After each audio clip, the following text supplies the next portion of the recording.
Good evening. This is Speak On It. In collaboration with the Chicago Westside Heroin Opioid Task Force, we are here today to continue our awareness mission as it relates to looking at some of the things that's happening, not just on the west side, but on the west side. More specifically in the 8th district as it relates to LaShawn Ford, State Rep. LaShawn Ford. He and a lot of the agencies in that area have come together and they are working to stop the overdose epidemic in that area. And I use this term sort of often in these programs because I couldn't believe it. I looked at one of the shows in review and I said, I'm going to have to apologize to the people that look because this can't be true. That between 16 and 17, that's 2016 and 17, you had 5 people that have overdose deaths in an area. And then from 17 to 18, you had 202 overdose deaths. Now, what I thought I did is misread it. I said, man, you must have made a mistake. You must have been thinking about overdose, period. No. I went back, reread it, and it said from 5 overdose deaths in the same area, jumped from 5 to 202. And that's part of what got State Rep. LaShawn Ford on a mission. He went down to Springfield and he did what he had to do and made some things happen. I salute him for that. And I salute those partners that's involved in that. And I'm just doing the little bit I can, and that is using, CAN TV to help get the word out. Now, I want to look at a couple of things tonight in the initial stages, and then I'm going to come back to something else that might not be as serious to some of y'all as the heroin and opioid crisis, but I think there's a big message in the second part of this. But now we're going to go to the screen and just look at a little something here. Now, what you see here is one of the other things that we have not paid a lot of attention to as we have been shocked, and I don't know why we're shocked because it's been happening for I don't know how long, at these mass killers and their insanity. That's what the media say. They got a mental problem, and we associate mental problems with some form or whatever. But they say one of the things other than the weapon they have in common is opioid pills. Now, that is an interesting piece because they use it, but you'll miss it. But the truth of the matter is, they dope fiends. That's what they are. And they off their medicine. But instead of being like those people in our community to go to the street level and find a substitute that might kill them on the spot, these creatures, they go get a gun, follow that little demon in their mind, and go kill up a whole bunch of folk because they're off their medication. That's what the media will have you to think. But then we, particularly Negroes, we want to say that they was somehow or another geeked up by Trump. Y'all need to stop putting everything on Trump. People was doing this before Trump. Feel me? And yeah, Trump sent out some crazy messages. But it's these pills. Every one of them was doing some type of pill, some type of dope. We just need to deal with that. So not only do you need gun and bullet control, you need to deal with this crisis that LaShawn Ford is trying to get done. Now, I know he down there in Springfield dealing with them dudes, and they got a governor and them other little politicians, and they think marijuana is the best thing against since sliced bread.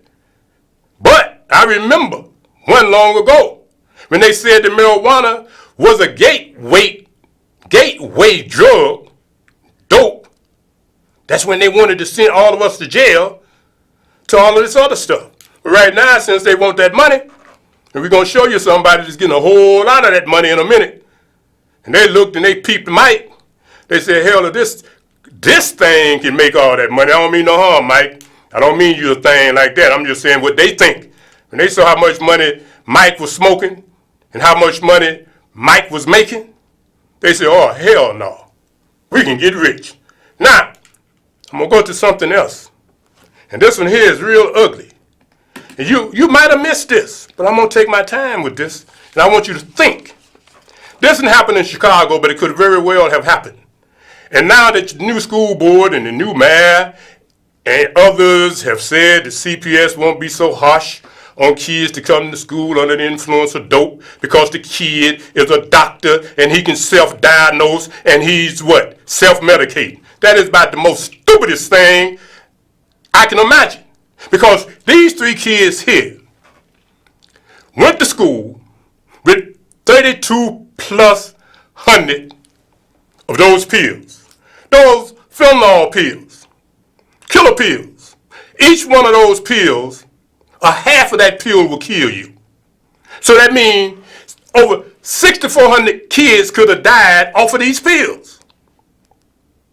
3 kids, $30 million worth of dope. That's what you see right there, $30 million. In a school, in summer school, and it ain't that far from here. But yet Chicago say, oh, all our kids got to do is they can have a pocket full of pills and we don't care. You know, we understand marijuana is cool, so anything else they got, we're going to just get a social worker to talk to them. All right, you can do that. But the bottom line is this could have happened. These kids got popped. 2 girls and a boy. The 2 girls are being treated as adults. The boy, I guess he was too young, so they're going to treat him as a boy, a juvenile. They ought to treat his behind as an adult too. Because had they been able to sell these pills, on the black market, these pills go for about $15 a hit. But, according to the police, law enforcement, these pills, these very pills you're looking at, was worth $30 million. So that means each one of those kids was responsible for $10 million. That's what they were responsible for. They was at school and each one of them had a stash. A stash that could have made kids in summer school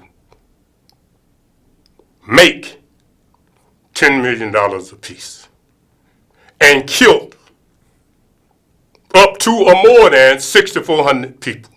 And yet, Chicago Public Schools, new school board, new mayor, and they sitting around listening to kids talking about other kids for self-medicating. But I guess everybody in that school was real sick. Because had not the police caught them, they would have been real dead. But anyhow, let's go to this video piece. Well, you got this up here already, so we'll deal with this. Let's deal with Mike. Now, you know, Mike is living the life. Mike Tyson has a 420-some-odd acre ranch in California.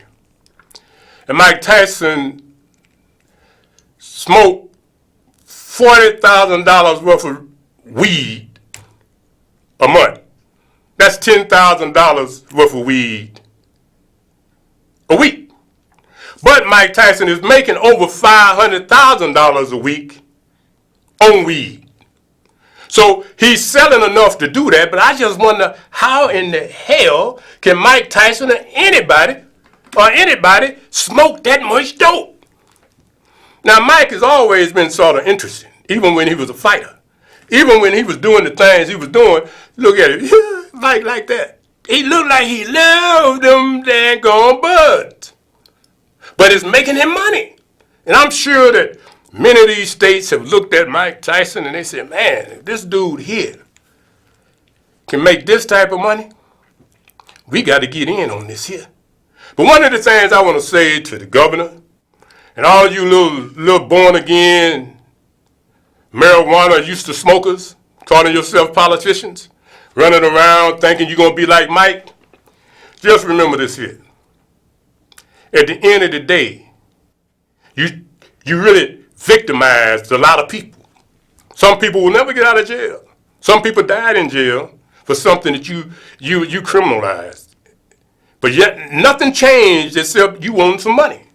And because you want some money, now you say it's okay. All right, that's what you say. All right, I ain't gonna argue with you. But it stinks so bad until everybody gonna be in your business. So a lot of people be dealing like that, but I see we got a call, and I'm gonna shut up for a minute because when we come back, we're gonna look at a video and we're gonna look at some things here. Because what we're gonna look at is what I hope that State Rep LaShawn Ford, when he reviewed this particular program, I hope he go down to Springfield and he show this next piece of information on marijuana to the governor and those other people that sponsored this bill so that marijuana, recreational and medical, could be so free and so nice for you. Oh, how money make things change. But Mike say he always loved it. All right, Carla, speak on it.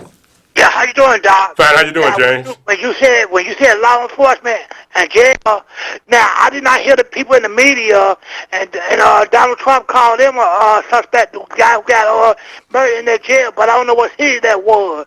And I think that he suicide, but he didn't suicide himself. It's just like Sandra Bland. And the media did not call him a police officer suspect. All right, James, I appreciate you mentioning that. And what James is talking about is Epstein, who they killed in jail. They want to make you think he committed suicide, and they had all them people working overtime. They had him on suicide watch. And, for them to think the public is so stupid that they can just tell us they lock people up and the person is the only one in the cell. And you got the police looking at them and they're watching them every minute they got cameras all over the place, and then you're going to just come tell the public somebody committed suicide. Get the hell out of here. But that's what that was about that James was talking about. Fairly locked up a disproportionate number What we're going to do now is check this. Let's look at this video. Of color. In an attempt to right those wrongs, the city of Oakland has mandated that half of all weed business permits go to equity applicants, or people who are low income and have a cannabis conviction, or who live in a neighborhood in Oakland that's been a major police target. So now, established weed businesses like this one called Nug are training these folks to become entrepreneurs.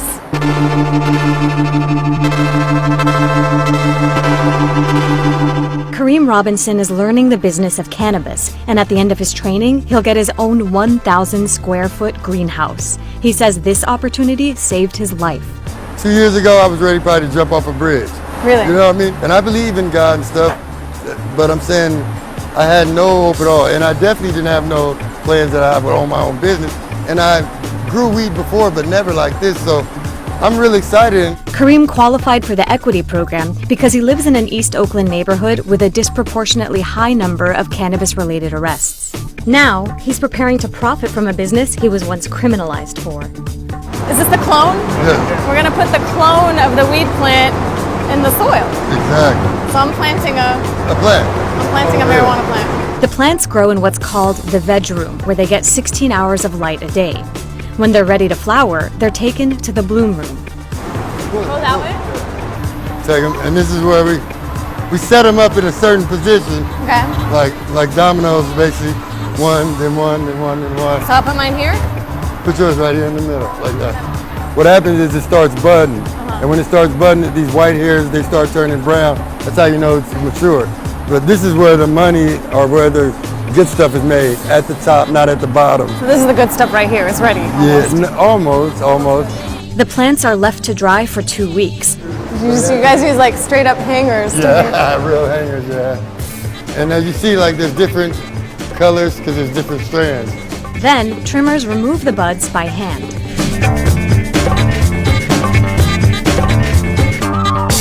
This right here is where we keep our weed, our award-winning premium Jack and other strains. These are the pounds. You take a look at them. Every bag is a pound. Every bag is in here is a pound. Pound of weed It's right all here. different kind of strands. Oakland statistics show how people of color, like Kareem, have been unfairly targeted in the war on drugs. The city's population is 31% white, 30% black, and 30% Latino. But in 2015, black people made up 77% of cannabis arrests, white people made up only 4%, even though studies have shown that both groups use marijuana at the same rate. I've seen police, well, they came and they said they were coming for weed, and they chopped down all our plants and took me to jail, and they put me on probation for 3 years. They use weed as a gateway. So now we don't have to have probable cause to stop it. We're on probation for weed. We stopped it. And why are they targeting you? Because I'm black and I'm in Oakland. Now that weed is legal, white entrepreneurs who have not been policed for cannabis have found an immediate leg up. Oakland's equity program is trying to correct the racial disparity by encouraging businesses like NUG to take on equity applicants. In return for each applicant, NUG gets a general permit that could help them expand their business.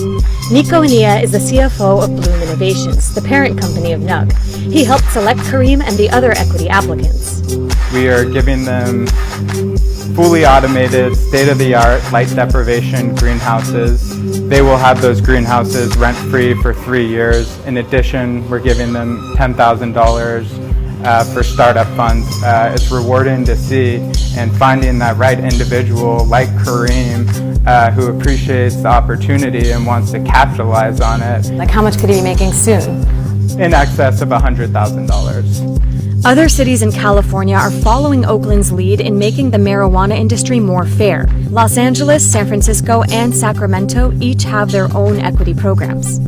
If you were able to give a message to the city of Oakland, which we know has targeted people of color and are now trying to sort of make amends with this equity program, what would your message to Oakland be? That they need to support the equity program more, so more people like me could get a chance, because when the other people are supporting this thing, then they could look at me and just say, well, if it happened for him, maybe it could happen for me. Basically, I got a new start. I'm 40 years old, and at 38, I didn't have nothing going for me. I have hope now, and I do have things working in my favor. Well, dude say he 40. That's some good dope he smoking. Boy, look good, 40. So if marijuana make you look that good, I don't know. But it goes to show you, man, how I didn't know. I didn't know until recently that it was that little flower thing that you smoke. Because when I was a shorty, everybody was smoking leaves and stalk. Why nobody smoking no damn, excuse the expression, why nobody smoking no bud? So we been thinking we was smoking some dope. We wasn't smoking nothing but some leaves and some roots and some stalk. And dudes say, look here, it's the flower. Huh? Ain't that nothing? No wonder they were stepping on that dope and putting all type of stuff in it. Because we were just doing a little something. Because we didn't have access and we didn't have knowledge. But, hopefully, when State Rep LaShawn Ford go back down to Springfield and do what he doing, and the other ones down there that doing all they can to get this dope and make it seem like it's so all right, then maybe it is. I don't care. It ain't got nothing to do with me. But this is what you should do. This program is what you should do for that almost 800,000 people that you're going to do expungements for. Instead of just giving the license or selling the license to these white businesses, why don't you take some of those people that's been locked up all them years, duplicate this program that they're doing in Oakland, teach them like they teaching those people, and maybe that'll balance the scale a little bit. But just to say we're going to give you a expungement, no, man, that ain't so. And what? Man, I've been locked up. I ain't had no money, and I lost my woman and everything else. Now you going to just expunge it and take it off my record? No, that ain't enough. This dude here going to be making $100,000 a year smelling and selling his own dope. Now he might be like Mike. Let's see, can we find that picture with Mike again, where Mike is looking, kissing. Excuse me. Now this here picture, boy, I like this here, boy. Look at Mike. Mike look like he's happy on that than I've ever seen him. But I guess if you can afford to smoke $40,000 worth of weed because you're making $500,000 a month, I guess you can do it like that. But I just can't get over the idea that Did they lie to people for the last 35 and 40 years? Did they tell us a lie that marijuana, sometime, they say tobacco do your lungs, but I read some stuff where marijuana do your lungs worse than tobacco. And we already know that, until you're 24, thereabout, marijuana killed 3,000 or 4,000 brain cells. And we already know that if you're a male, it stays in your system for 45 to 90 days. And if you're a woman or female, it stays in your system 90 and on up. So those are things that we was led to believe was true. But now, because you got a new generation and a new breed that are greedy, they are willing to sell all of the things that we was told to teach people. They're willing to sell that for taxes. That's your business. That's why the public should never really believe the damn politicians. Because the politician will lie. That's what this is about. You see, Mike figured it out. Mike got out of that ring after he put that tattoo on his face and started losing. They started knocking the hell out of him. Mike got up out that ring and Mike went and got him a form. And Mike loving that money. And he's smoking that dope. But now our children are growing into a society that will not tell them that marijuana is possibly a gateway dope to opioids, to heroin. They ain't gonna tell them that you can buy a pill for $15, but it could even be less, and half of that pill will kill you. Now, that's serious. They ain't gonna tell them that most of the people that's going around doing these mass killings are on opioids. They ain't gonna tell them that. But what they're gonna do is wait till 40 years from now, and all of the damage that's been done to get these tax dollars. Then they're going to say, like that stupid so-called Dr. Spark, they had all of y'all not disciplining your children, and now look at what we got. Here's a sucker that didn't have no kids. Probably didn't even know what a woman looked like down there. It had the audacity to tell you how to raise your kids, and society bought it. So for 40 years, you had some idiot that told you that the way you was raised, anything other than abuse and neglect, was wrong. And now you're supposed to just let them be grown, and that's what we've done. We're letting kids tell us that the kids are a better doctor, than the teacher, than the mayor, than the principal. All the kid got to do is say, well, I ain't feeling good this morning, so I'm going to self-medicate and take me one of these pretty pills. And we say, okay, take a time out. Go there and stand in the corner, although he's big 18-year-old in the 7th grade. He's retarded. Don't tell me he's special. The boy, the girl is retarded. Why? Because they've been self-medicating, smoking that dope, and they done killed them brain cells. And because they killed them brain cells, in a minute, they got to go to the street, and they got to try to get some heroin. Are they going to end up with some opioid-type substance that's going to kill them? But it starts in the school, Chicago, and we did a lot of work on this to get this law into effect. Safe Schools on Law. There's a whole section there about drugs. But that law has also been extended throughout most places in the United States. But it started with us here in Chicago. Lou Jones, God rest her soul. Al Kendall, me and Boise. Now all the rest of you little wannabes running around here playing like you Tarzan and beating yourself on the chest like you brought something in the bin. Go to hell somewhere and sit down. You ain't did nothing but just come into something. And now you coming into something, and everything that we did, you saying, we don't do that no more. What? We don't do that no more. Well, we got a law that say we don't want no dope on the school campus. We don't want no dope 2 blocks within the limit of a school. And now you saying, it's okay. We're going to hire a bunch of social workers. We're going to try to get rid of all of the police. And we're going to have social workers and anything other than the Negro. We're going to find all of these little white kids and Asian kids and Hispanic kids, and we're going to call them social workers. But any Negro that's been out there doing this, if he got a marijuana conviction, he can't even come within 2 blocks of the school. So anybody with a background, if he black, he can't do nothing to help black kids. So everybody else, they can come in here and play games, and the kids going to be dumb as a rock. And we allow that? Come on, State Rep LaShawn Ford, go on back down to Springfield. Tell them people something, man. Tell them. I said this. And I come down to Springfield, and I stand on the desk. And I take this tail, and I'm out of here.